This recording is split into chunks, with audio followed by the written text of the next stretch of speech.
So I can say from experience that getting married is very, very stressful. So I'm here with Janice and Liz, and we're going to do a sequence that, one, will de-stress and give you a little time to unwind, but it'll also tone your upper body and your arms, particularly your back and your shoulders, because I know that when I got married, I wore a strapless dress, and that was very important to me, so this will help with that. You're going to need lots of props, 2 blocks and a strap, and the strap, you're going to make a shoulder distance size loop out of it, which will mean just measure your arms from side to side and make a loop that big, and then a blanket rolled up. Lie down on your back to start with. And you're just going to get into a comfortable position. If that's Shavasana for you, which is just legs wide, arms wide, that's fine. If there's another position that's more comfortable, your knees bent, feet on the floor, that's fine as well. But a place where you can hold still. And I know that at this point, if you're getting married, it's not easy to hold still. There's a million things to do all of the time. But right now, try to hold still. And take these moments just for yourself. It'll make you more productive when you're finished with this. And once your body is still, your mind will probably start to spin about all the stuff that you could be doing. Forget about it and just try to ignore your mind. And that's all you're doing. The thoughts will still be there. Ignore them in favor of listening to your breath, of moving it more deeply. And you might only get one breath in, and then your mind goes to something else.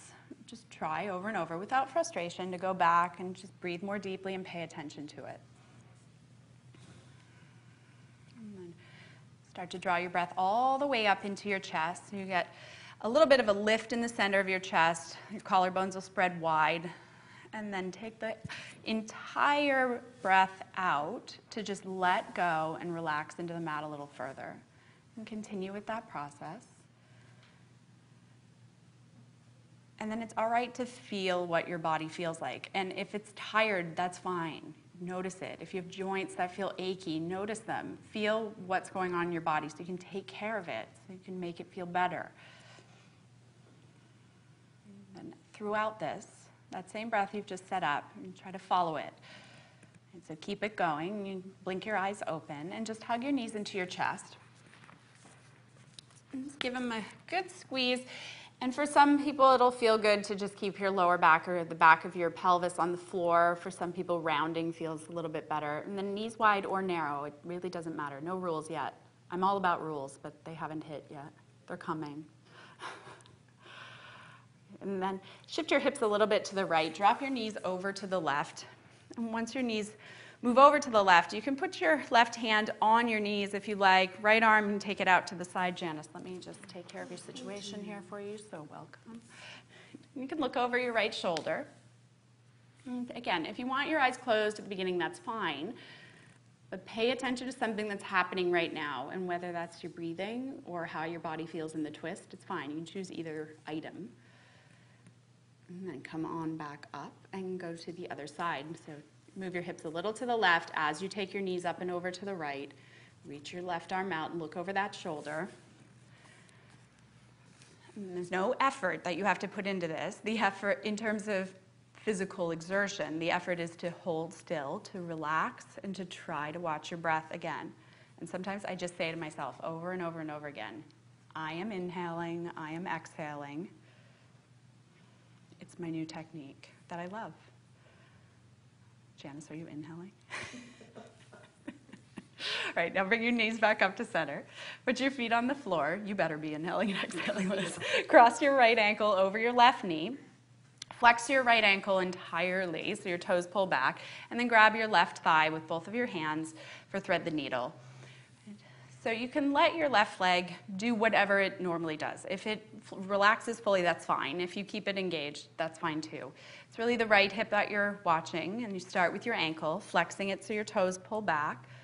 Keep the back of your pelvis, your tailbone, feeling like they're dropping down towards the floor, and then chest wide. And pull your left thigh in any amount. That gives you a little bit of an opening in your right hip. And if you're really bendy, you might not find a stretch in this. That's all right. We'll get deeper, don't worry.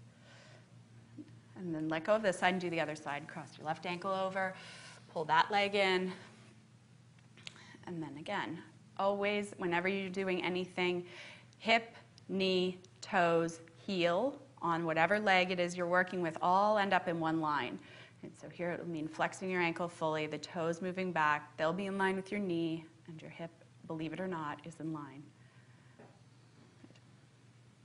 And then undo that, and rock yourself all the way up and over, and come onto all fours. So once you're on all fours, place your hands shoulder distance apart with your wrists underneath your shoulders, and then knees under your hip, knees, feet, hip distance apart as well. Do just a couple of rounds of cat-cow to get your body moving with your breath. So on an inhale, pull your sternum wide through your upper arms, arch between your shoulder blades. If you overarch your lower back, like Janice and Liz both like to do, draw your lower belly in a tiny bit. And then as you exhale, press into the floor, round your spine, pull your navel up to the ceiling. And again, inhale, pull your sternum wide through your arms, keep your elbows straight. And then exhale, round your back, pull your belly in, drop your tailbone. And then keep moving with that, inhaling and exhaling. And the length of your breath is going to dictate how long the movement takes, not the other way around. And it's hard at first, if you're new to breath-link movement, it's hard to get the two things to match each other. So that's all right, be patient with yourself. And just keep trying to initiate the breath as you begin the movement, and then finish it completely as the breath finishes, and then to the next section. And then after this rounding, let yourself come back to neutral. Right? And you're going to step yourself back into plank here, but before you do that, you're going to take all of your props with you, except for the blanket. Right? So you're going to take 2 blocks, and you're going to position them behind your wrists in plank. So the tall way, like the ladies are doing. And then your strap is going to go around your arms, just above your elbows. And have it tight enough that it's not going to fall down on the floor, but not so tight that you cannot bend your elbows alongside your body. Lovely. All right. And then from here, hands over top of the blocks. Come back to all fours where you were positioned before. So spread your fingers wide. Have your forearms touching the blocks. Draw your belly in. Widen your collarbones and get your shoulders away from your ears. And then just step one foot back and the other so you end up in plank pose with your arms touching the blocks. Right. Now that you're in plank, I said we were going to do some arm and back work. This is it. Legs, engage them fully, meaning straighten your knees out completely, and then without letting the weight shift back, press back through your heels and draw your abdomen in. Right, neck long. And now you're going to press your arms out into the strap, and as you press them out into the strap, you'll feel your biceps work. I want you to hold on to that work of the arms pressing out, but then at the same time, try to squeeze them away from the strap so that the backs of your arms work as well. Get your triceps to work. And it should feel like the entire upper arm is now engaged. And now your arms are straight. I want you to fight with yourself. So shift your shoulders a couple of inches beyond your wrists. You're going to try not to knock your blocks over. And as you exhale, begin to bend your elbows towards chaturanga. As you bend them, think about trying to keep them straight. You'll hit a place where the strap is going to hit your belly. Keep your legs very engaged. You're in one long line. It's just going to be 1/4 of an inch. As you inhale, push your entire body 1/4 inch up off of the strap. And then exhale, lower yourself back down to the 90-degree bend. Inhale, press yourself up. It should feel like some work in the arms at the back. Exhale, lower. Janice is agreeing. Inhale, push up. Exhale, lower yourself down. And then drop your knees down to the mat and press yourself up to all fours. Right? And take a pause. Right? So the props keep you really honest with alignment so you won't hurt yourself. They also make it harder, and they engage your entire arm and your upper back all at once. So it's very effective. So second set, we're just going to do 2 times through. But set your arms up again and then step back into plank pose. Right, so it's important when you're doing chaturanga to shift forward and then to keep your chest wide, your shoulders on your back, away from your ears. Right, otherwise you get into your rotator cuff. So here we go. Shift forward, you two. And as you exhale, think about trying to keep your arms straight. Resist away from the ground as you lower. And then inhale, press yourself a little bit up off of the strap. And then exhale, lower back down 4 times. Inhale, push up. Exhale, lower. Nice, Liz. Inhale, press up just a tiny amount. Exhale, lower. Last time, inhale, press up. Exhale, lower yourself down. And then drop your knees. Press yourself up to all fours. Get rid of the strap. Get rid of the blocks. Move them off to the side. And then from here, press yourself up and back into downward facing dog. So come into child's pose if you like to come in that way, or you can just come up and back. So hands shoulder distance, spread your fingers, anchor your entire hand down to the mat like you were just doing in those plank chaturanga push-ups. And then do that same thing. Firm the outer arms in, but let the inner arms firm out. And as you do all of the actions that you've just set up, wrap your outer arms down to the floor so your neck stays wide. Good. And then just to move on the breath a little, inhale, come on forward to plank pose, bring your shoulders over your wrists. And then exhale from your hips, press yourself up and back to downward facing dog. Don't worry, it's not chaturanga. And again, inhale, glide on forward. And then exhale, press yourself up and back. Keep your neck long. Good. Inhale, come forward, link the movement and the breath again. Exhale, press up and back. And then do that one more time. And pay attention to your breath and how your body feels as you move. Good. And then this time, inhale, come forward to plank pose. And exhale, lower yourself all the way down until you hit the mat. And then uncurl your toes. Have your feet hip distance apart. And reach your arms out to the side with bent elbows, like your arms were goalposts or cactuses or whatever. I always say like you're being held up at a convenience store. I guess I should say bank. It would be more effective. Convenience store is not that fun. So push your toes into the mat and straighten your knees out completely. Now press the front of your pelvis down into the floor so your lower body is anchored.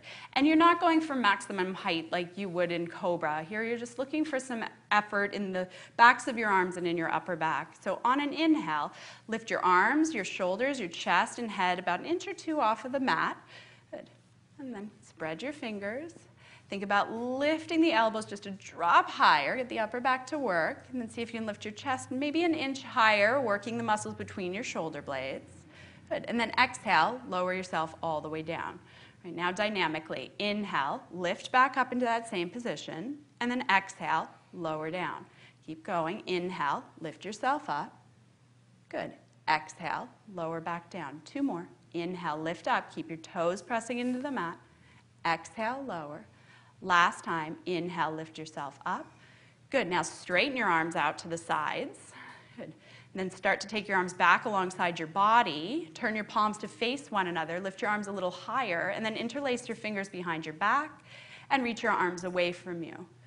Good. If you can take your arms up off of your lower back, go ahead. And then lower yourself all the way down and put your hands underneath your elbows, so wrists under elbows.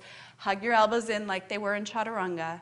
And on an inhale, either chest forward and up a little into cobra, or straighten your arms and legs all the way out into up dog, widening your collarbones. And then exhale over your toes, press back into downward facing dog. And then walk your hands all the way back to your feet. Inhale, widen your collarbones, look up. And then exhale, fold yourself all the way forward again. And once you've folded, grab your elbows. And both of these lovely ladies have open hamstrings. But if your hamstrings are not that open, or today, they change over time, don't worry, that your belly is a good distance away from your inner thighs, it's a good way to know. Put a bend in your knees until it's easy to get your hip points up and over and your lower belly touching your upper inner thighs. And then once you have that, you can just stay in that position, working to straighten your legs a little bit more and a little bit more over time. And then again, go back to watching your breathing and feeling what a forward fold feels like. It's a place to let go, a place to just follow the breath and ease into the pose. And your mind might do other stuff and just say, no thanks, not right now. I'm going to keep doing this breathing thing I've been trying to do. And bring your fingertips down to the mat. Inhale, widen your collarbones and look forward, straighten your elbows. Exhale, bring your hands to your hips. And on an inhale, come all the way up to standing. And then walk yourself up to the front of the mat. And once you get there, bring your hands together, your feet together as well. And we're just going to do some hip hamstring stretches, places you kind of hold tension when you're a little stressed. And inhale, reach your arms up alongside your ears. Keep your elbows straight. Exhale, long spine, fold from your hips all the way down into Uttanasana. You can bend your knees if you need to. Inhale, widen your collarbones, look up. And then exhale, step your left leg back to a high lunge. Lower your left knee down to the mat. Move your right foot off to the right a couple of degrees. And then turn your right toes out to the side, just like a 45-degree angle. Flex your right ankle like you were doing in thread the needle. And then you can stay on your palms, or if both elbows easily come to the floor, let your elbows drop down to the floor. And then you can start to take your right knee out to the side of your mat. As you do, keep pulling the toes back so that you end up on the outer razor edge of your right foot. Okay? And then a little lower belly pulling in this position, just so that your lower back is really supported, especially if you're incredibly flexible here.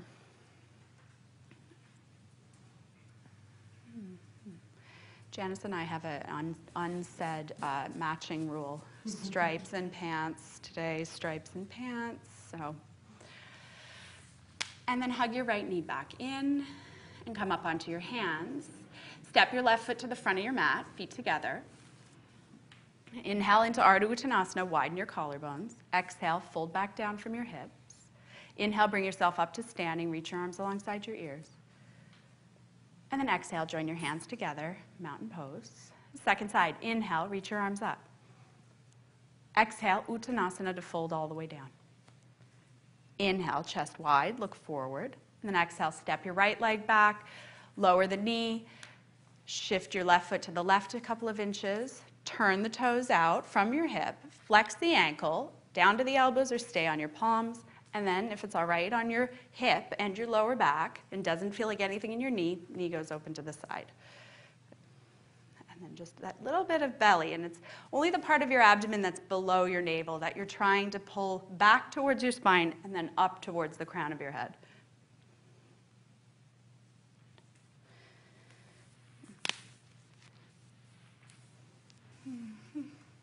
And then come back up onto your hands. Hug your left knee into the midline. Step your back foot to the front. Inhale into Ardha Uttanasana. Exhale, fold back down. Inhale, come up to standing. Reach your arms overhead. And then exhale, hands to your heart, mountain pose. All right. Inhale, reach your arms up. Keep following your breath, linking it to the movement.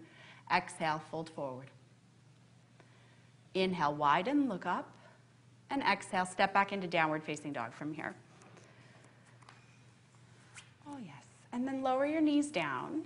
And you're going to grab all of your props. So you'll have a blanket rolled up like a uncut Cinnabon. It is. I keep trying to come up with new ones for you to make you laugh. That's all I'm about, just make you laugh. All right, so you're going to set it across your mat. And you're actually going to take yourself up and over. Don't go anywhere yet, Janice. Jeez Louise. And then you need your two blocks. So instead of letting yourself be in this position and having it be a big stretch or something you'll have to fidget in, you're going to set yourself up really comfortably. So your blocks will go under your knees. So you're going to lie yourself back, shimmy yourself back until your shoulders are all the way on the floor. So even just a little drop further. There we go. Right? And then soles of your feet together, knees apart, and you're going to use the blocks to support your knees, even if you're really flexible. Right. Lovely. Do you want them that high? Do you want them lower? You can totally put them lower. And do you need to shimmy that way? And then do this cactus arms. Ah, lovely. Gorgeous. All right, so it should feel really good, and if it feels like your lower back is crunching right now, lift your hips up, scoop your tailbone under to the ceiling, and it should help that. But again, a comfortable place, like when you started, so you can hold still. And then you're going to go back to your breath like we were paying attention to at the beginning, and throughout the practice, but in a much more focused way now. You draw a big breath in through your nose. Feel the rib cage move. Feel your chest lift up. Take it all the way up into the very height of your chest. And then open your mouth, exhale, and relax down into the mat. Let the whole breath move out. And then do that again. Draw an inhale in. Pay attention to it. Feel it. Experience it moving in your body. Let it occupy your mind. And then open your mouth and do the same thing as you exhale. And then do that one more time on your own. Just feeling and experiencing the inhale and exhale.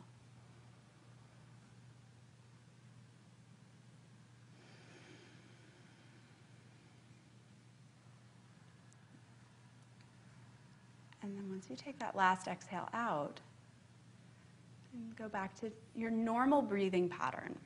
And whatever caught your attention while you were just taking those 3 cycles of breath, whether it was the sound of the breath or a place in your body where you felt it really dominantly, You can pay attention to that as your breath softens back to its natural rhythm, or you can go back to doing what I said works for me before, which is I am inhaling and I am exhaling every time you take a breath.